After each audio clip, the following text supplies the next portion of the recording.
der zentralen Position. Nur Schwarze hat er noch Vorsicht. Dann ist es vielleicht noch. Er ist im Strafraum. Und der Feld. Tor! Tor! Für die Frankfurter Eintracht. 5:1. Herrlich! Hi and welcome to the German Fußball podcast. Yet another Bundesliga weekend concluded. Plenty of games, plenty of great results to go through. As always, joined by you, Dad. But let us start on a positive note for once for German national team. We have the new under-17 world champions, none other than Germany, a final at that level that it hadn't been to since 1985, and they beat France on penalties after actually it ending 3-3. All is well now for German football, or how do we analyze that? First of all, congratulations to Germany.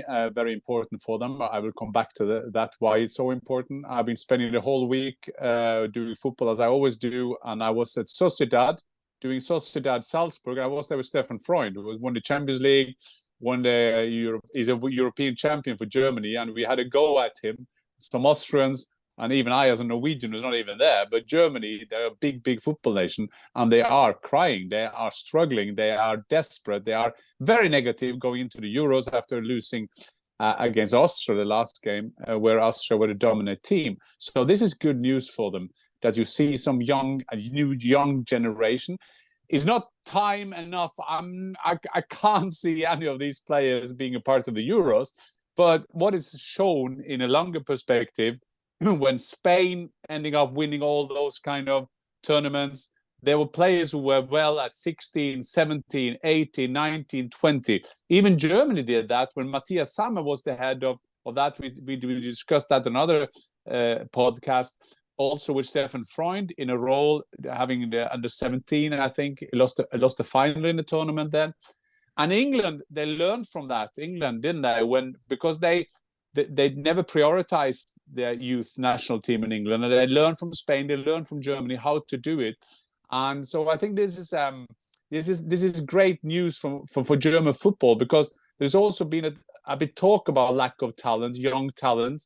Remember against Austria, they had the oldest team they've had for 23 years. So I think that the players there, and Markus, you can take the key players there, because I think they will play a vital role for German football, because there are in a bit transition with a Hummels, with a Müller, with a Neuer, with even a Füllkrug. There are older players in the team. Indeed, and I was looking as we spoke, because we talk about these golden generations, right? And I remember Germany having the likes of a Khedira and Özil as part of the 87 generation and so forth, and you had the 92 and etc. And it has a bit to say, and I saw some of the congratulatory messages from some of the now experienced players, like a Heinrichs, who's now in the German national team, who's right back for Leipzig. You have a Reitz at Gladbach who were sending that. It is part of creating that lineage, that culture, so to speak, of it being, a unified Germany, so to speak, and which you've had experience, obviously, with being team manager for Norway and having played as well. There is that, you need to create that culture for it. And looking now at some of the players here as well, one of the standout being Paris Brunner, who is at Dortmund, who was, and let's not forget, Germany were European champions back in July, right? And now world champions. So fantastic for them. Paris Brunner was joint top scorer at the Euros. He scored the opener in the final. Likes to go 1v1. He is agile, he's fast, etc. And then you have the likes of a Max Morstedt, who's from Hoffenheim, and I don't know if you what did we see that he was a combination of Füllkrug and Harry Kane, which is not a bad combination, to be fair. Yeah, I read that, and of course the striker unions, you follow strikers. Of course, you have Paris Brunner, as you said. They compare him with Moukoko kind of career, and then you have the Hoffenheim striker. That is, of course, the biggest compliment you can have now in German football. First of all, you're the like of a Füllkrug, meaning that he's a tough guy. He's a old-fashioned number 9, as you may say, but he's also like to go deep.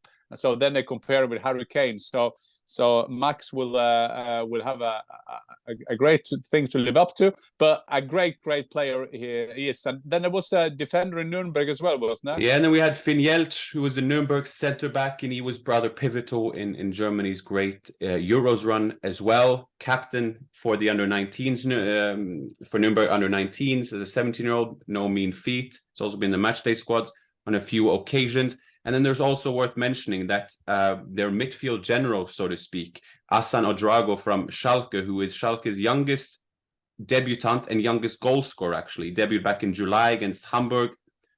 He was struggling with injury, came back for the first group stage game, and then got injured again. So Germany actually did this without him in the middle there as well, which garners even more respect. But they were leading 2-0 at that point in the final. But you mentioned likes of Spain. They beat Argentina, and then beat France. These powerhouses when we think of countries that have won these youth tournaments. So that bodes well. And England is a great example of it, because there was a time in which, like you said, they did not prioritize it.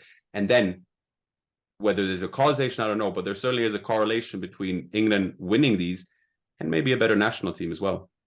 Yes, and I think that is important to see that we don't say that you will have the consequences of that win in the first 1 or 2 years. But there's always 3 or 4 players of these who will be fixed forces in a national team going forward. And even we talk a lot about Norway. We talk a lot about Austria, Switzerland, Belgium. They need that golden generation. Belgium had it. But even the big nations have had it. And they're talking about the golden generation that England had at the time with Lampard, Gerrard, and the class of '92 when it didn't succeed. Spain, of course, but even Germany, and you mentioned some of them there. And you also had that generation a bit older, but still or a part of the same generation with Neuer, Lahm, Schweinsteiger, Müller.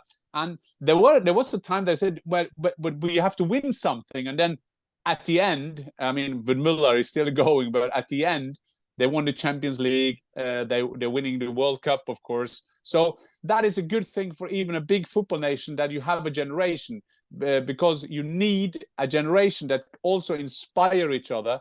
And these guys know each other from under 17. And a lot of these players, I saw also what they had in common, Marcus. A lot of them are now playing in under 19, which is also good, because you are on your level, but you still you are in the more older team, which means that what the going get tough, because that the big thing is to go from the youth teams going into the national teams, but or the senior team. But the good thing about it is, if you're a Manny, you see your mate, you see he doing the transition into senior team, then well, I can do it as well. That role you went through, Marcus, I was through that in my career. So, and it's not differently by these stars.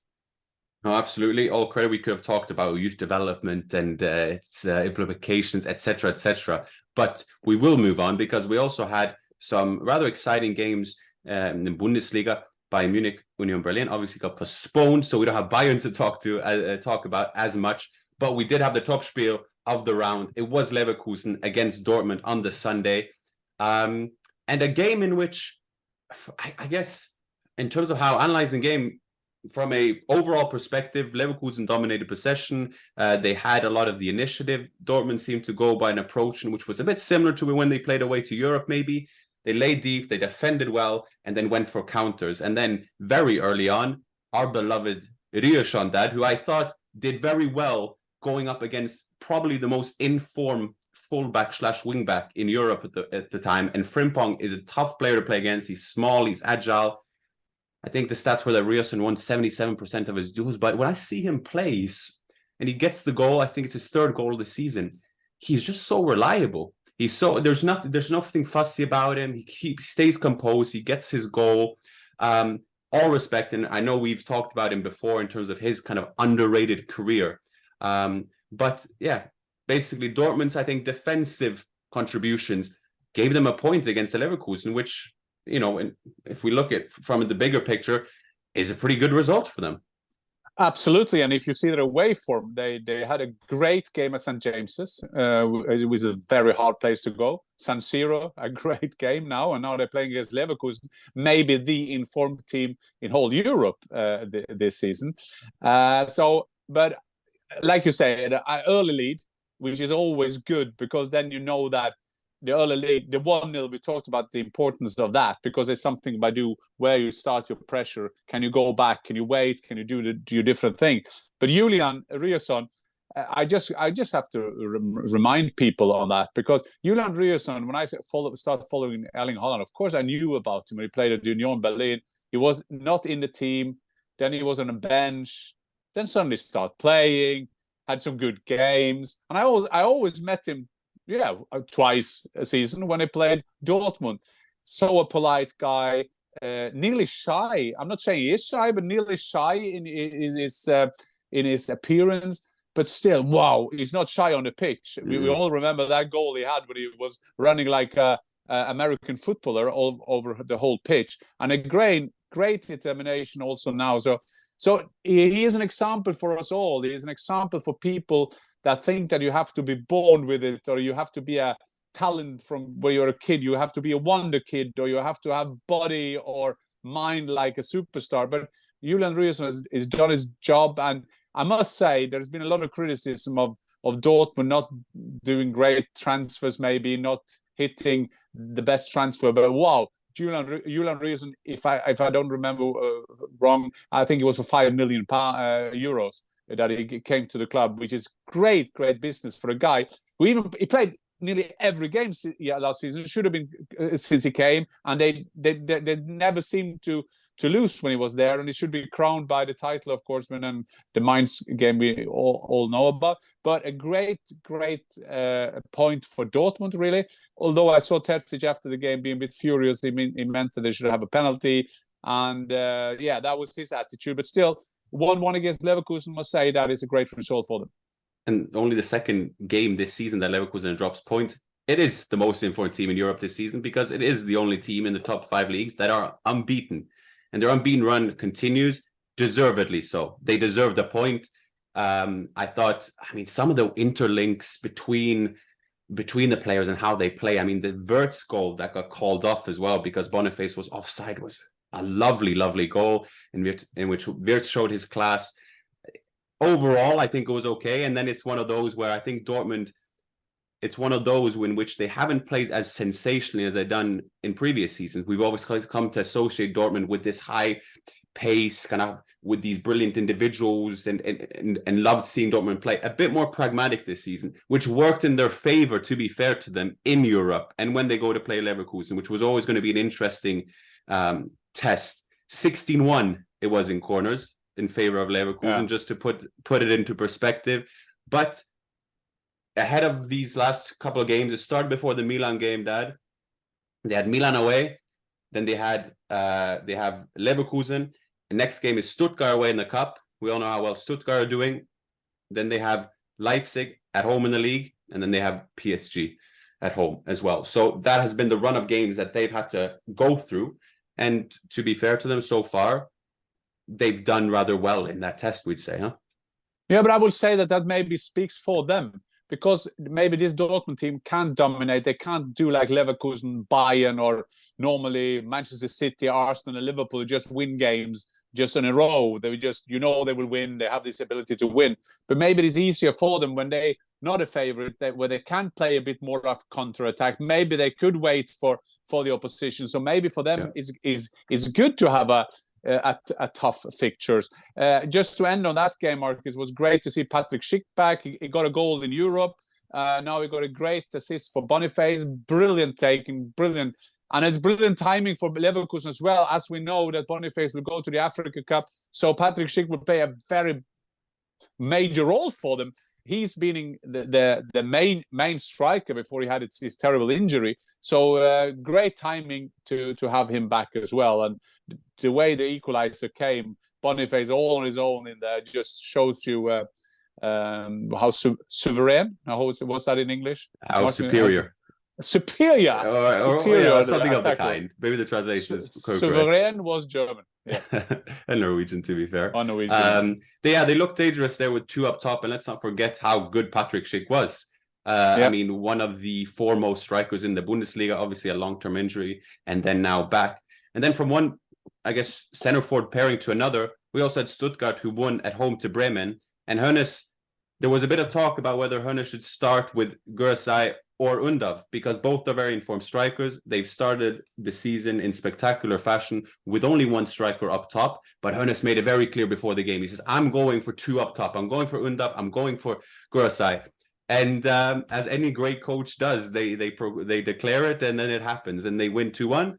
And who are the goal scorers? It's, of course, Undav and Guirassay. That's their 10th win of the season. As well. I mean, fair play to Stuttgart, and the more games that go, the more they're cementing their spot in one of the Champions League spots. And why not at this rate? Absolutely. Sebastian Hoeneß is doing a fantastic job. I read a great interview with him and his father, Dieter Hoeneß, not as well known as Uli Hoeneß, but was a great striker back in his days. Big guy playing up front. He was also at Bayern, by the way. And they have a connection to Stuttgart, of course. His dad is also an agent. He is Sebastian's agent doing his contracts. In terms of Undav and Guirassay, do we say Guirassay or Guirassay? I use interchangeably.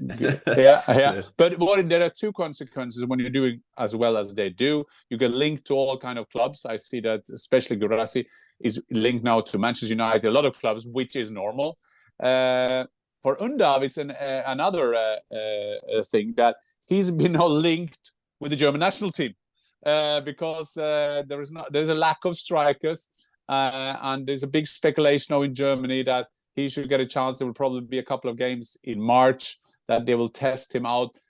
Then on the other hand, people will probably then say to you, Nagelsmann, this is too late to do your experiments. You did that with Harvard. Wow, don't do that anymore. But they are doing fantastically for Stuttgart. And as you see now the table, we'll talk about maybe the relegation zone. But if we kind of end of the top of the table, you have 5 teams now in there fighting for those 4 places, meaning that Stuttgart is in there. And Stuttgart, with this stability, a very sensible coach, and on a run. It's an old region, although this is Mercedes-Benz land, meaning that you think that everything is sorted, everything. Stuttgart, fantastic atmosphere in the stadium as well. I was there a couple of years ago, went to the stadium. I obviously played there, but you see it from another way when you come in as a journalist, and fantastic atmosphere. And as every other club, when you do well, this is a dynamic, the passion, the confidence, all working together. Yeah, and just you said there in terms of concluding the top end of the table, another team, and we just must give them a mention, is Augsburg, who've gotten themselves on the top half of the table. They are now undefeated in 6 games. We remember how bad the state of things were that under Enrico Maaßen, and then you hope for a manager bounce, and then you get someone like Jess Thorup, the Dane, and talk about manager bounces. 12 out of 18 points they've gone under him. First time in 4 years that they're undefeated in 6 games, and they beat an Eintracht, who's not an easy team to beat, but a loss against PAOK as well, a midweek Eintracht. So things have maybe three losses in a row now. They lost Stuttgart at home, then PAOK Saloniki. Trouble with the fans as well. There's been different things as well, but that is the kind of team Frankfurt are. You will have the top teams. It's cemented kind of the table now. You have the middle tables team or the table. You can't see them going down to relegation zone. You can't see they play in the Champions League, and then you have the Champions League team, of course, and then you have the relegation zone. So the German table now looks like a bit like a 3-part table. Yes, indeed. And I think when you look at the table here, you like you said, it has kind of established itself. I think it's natural for those top 5 to compete for those top 4 places. And then whether you end that by Wolfsburg in 11th or Bochum in 12th, and then the remaining teams, if we move into the relegation battle, that we have now 6 teams at the bottom there that are separated by 4 points. That includes Bremen, Heidenheim, Köln, Darmstadt, Mainz, and Union Berlin. Köln, obviously, with a big win, that they win 1-0 away to Darmstadt on the Friday. Selke with that run off a corner that you always told me that I should do when I wasn't quite the size, and I actually had to can't believe that not every player doing that. That is statistically the best place is that you stand by the goalkeeper, the corner comes in, as everybody's looking for who's winning the duel, take a little turn, come back on the back post, and the ball will always come there. Easiest goal in the world. Yeah, no, he did well, and that was a big win for Köln that now level on points with Darmstadt. And so then if we go through the rest of the games, you also had Mainz losing at home to Freiburg, and then you had Bochum actually recorded their first home win of the season. They won 3-1, and then Heidenheim, they lost to Leipzig, in which Openda scored. Again? Yes, again. In the Champions League as well. Exactly, and 10th league goal of the season. So, yeah, looking at this table, I don't know if there's any concluding thoughts on that, but it looks very much like we have kind of our teams we have our teams in their set places. And if we look at that, I mean, you have a Hoffenheim in 6th there as well that lost to Gladbach. We must say that they lost, and Gladbach are finding a bit of run of form, albeit some kind of inconsistency in their performances. But it looks like Seoane is getting more of a hold on things. That anything you want to say about the Bundesliga before you give us some slight insight into the Zweite Bundesliga? Yeah, if I follow your analysis, then I think the only thing you didn't say that was as Mainz lost again at home to Freiburg. Yeah. So Freiburg winning again, but it was a football weekend. Before I do my we'll end up with our personality of the week, but it's one of those football weekends. I had Saturday off, sitting watching a lot of games because, as you know, your mother was in London with you guys, and I was watching a lot of games. And Sunday I was in the studio. I mean, the Premier League. I mean, the Premier League went ballistic. I've never seen something like it. Liverpool turning around at Fulham, and then all the drama between City and Tottenham. And in every game there was something happening. Bournemouth, they were all over the place. And I followed, of course, also Dortmund and Leverkusen. That was a great game. So sometimes you kind of minus Freiburg or Nottingham, Everton. It just feels like you're resting for a while. Now, if I go down to the Zweite Bundesliga, I just lost his name now. But when I grew up, you had Benny Hill. He's the biggest comic guy, and he always had a song. He was and he was running and doing stupid things, and something happened to him. Go into YouTube, and if you maybe follow us on the YouTube channel here as well. Go into YouTube, write HSV Hamburger Sportverein own goal. The goalkeeper, the own goal he did in the local derby against São Paulo, you'd never seen something like it. I mean, playing out from the back is one thing. That was risky. You know, I'm a official opposition against playing out from the back with not a good team. So they played the ball back to him, and it was like, oh, no, the defender thought, I can make an own goal. No, the goalkeeper would just kick it away. He miskicked it and got it straight into the goal. So that is point 1 in our Zweite Bundesliga. And then we noticed that Hertha Berlin, they won against Elversberg. Elversberg has been like a big thing for all the big things because they remember back when they both beat Hamburger Sportverein. But no, 5-1 Hertha Berlin. Niederlechner, we remember him, got a hat trick for them. So funnily enough, but it's been like this all season. The 3 teams at the top of the Zweite Bundesliga is St. Pauli in Hamburg, Hamburg in Hamburg, and Holstein Kiel, just some few minutes away from Hamburg. So it's a Hamburg Zweite Liga. We all know what's happening. There will come some outsider and go up. Holstein Kiel will not go up, and Hamburg will be 3rd and lose the qualification. That is just how football is written. Exactly. And then Schalke actually won their, I can't believe it's sad to say, but they won their relegation 6-pointer decider against Osnabrück 4-0 at home. So good for them having some separation from Braunschweig and Osnabrück. Do you want to kick off proceedings with the player of the week, or do you want me to? Okay, you start. You can start. I think what I will do is I'll go pretty straightforward. I think I'll give my player of the week to Luis Openda, simply because when you are signed as a record signing from Lens, I was fortunate enough actually to watch Arsenal Lens, and which they certainly would have loved to have someone like Openda, as Arsenal beat them 6-0, but that's another conversation. But a record signing from Lens, scores now at the weekend against Heidenheim. He scored a brace against Manchester City. The Belgian, he's always hunting. He's always looking for goals. He's dangerous, he's agile, he's fast.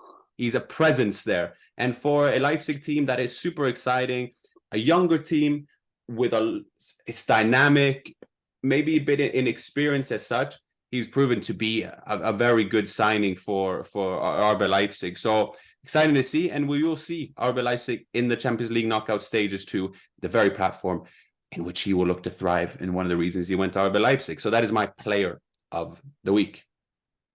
My man of the week is Sebastian Hoeneß. I will go for a coach this time. He is the son of Dieter Hoeneß, who played for Bayern. He played a lot of different clubs in German football. He played for Germany as well. He was a Kopfballungeheuer. That was meaning that he was a machine winning every header. Him and Horst Rubisch had a competition who was the best, quote, worst, being a machine heading. And he is also the nephew of Uli Hoeneß. It's not easy to have relatives like that. Maybe people will say that, yeah, will you get an extra chance? Well, you will be even more open for criticism because you have to be compared with your dad and your uncle. But he's done well for himself. He was in Hoffenheim, of course. You remember, I thought at that time that was a great signing. Didn't 100% work out with Alex Rosen's plan there to get him going. But now in Stuttgart, the Hoeneß family, the Dieter Hoeneß, have a great history at Stuttgart, and he's doing very well. And I'm influenced also that there was in Sportbild with our friends, Tobi Alschäfer, did a great interview with him. Very likable person. You see he's in a balance. He's a guy that works hard. Know that being a leader is a very important job of being a coach. So my personality or man of the week is the Stuttgart coach, Sebastian Hoeneß. Very good. Well deserved. Only 41 years old, Sebastian Hoeneß, and has turned the ship around at Stuttgart. Respect. Dad, always a pleasure. Likewise. You have anything football related this week, or before we conclude things? As we are recording this is a Monday. Tomorrow I'm going to England. I'm doing Luton against your Arsenal. Then I'm taking the train up to Villa Park, which is one of the good games this week. It's Aston Villa against Manchester City, which is it's an enormous game because City, based on their level, they are struggling a bit. They're conceding goals for fun. That is unusual. It's also breaking news as Erling was missing 2 chances. There was also the thing that happened after the game. I must say I'm not starting with this VAR thing or referees being bad or everything, but that must be the strangest decision in history of football, because his body language, Simon Hooper, was so interesting, because for those who have not seen it, there is a free kick. He says, play on, plays advantage. Erling put the ball into Grealish, and then he blows. So I think the only thing, there are only 2 reasons why he could have done that. First of all, that he just lost. There was something going on in his head. There was something he just, as we can do different funny things then and again. But the second thing, I think the theory, Marcus, for me, is that if you sometimes when we are in these Premier League offer us to listen in to these kind of dialogue there are on games, with Howard Webb being man in charge, the great referee back in the days, of course. And there's so much talking, Marcus. You can't believe it. So I think my theory is that when it comes up, he put advantage, and then someone would say something. They would say bad tackle should be a yellow, and then you kind of blow, because a referee will have the whistle maybe in his mouth all the time, and then it's not a lot of oxygen you need to stop the game. As terrible. And you saw after this decision, he knew straight away that it was terrible decision. And would Grealish have scored or not? That is not the thing here. The thing is that this was a terrible decision. But meaning I'm building up to the game Aston Villa, Emery, and Aston Villa doing so great this season, or since he arrived, and against Pep's Manchester City. So I look forward to that, Marcus. That sounds great, and you'll enjoy Luton. I was fortunate enough to go to a game there, a proper throwback feel, stadiums in which, of the likes in which you've played in as well. So, no, we enjoy hearing your thoughts from that as we conclude next week's games and what have you. But until then, dear audience, and then, auf Wiedersehen. Just a small curiosity, Marcus. My guest for the game Luton-Arsenal, this is Mick Harford, Luton legend, still involved. Okay. But the other one is Lars Rønnestad from Norway, who's been a Luton supporter all his life. And some years ago, he made a middle name Luton. So tomorrow, my guest will be Lars Luton Rønnestad. Lars Luton Rønnestad. That is also a name to carry around. And it's great news for him when I went into the Premier League. Well, that's why we love football. We love the passion. Dad, thanks a lot. Cheers, auf Wiedersehen.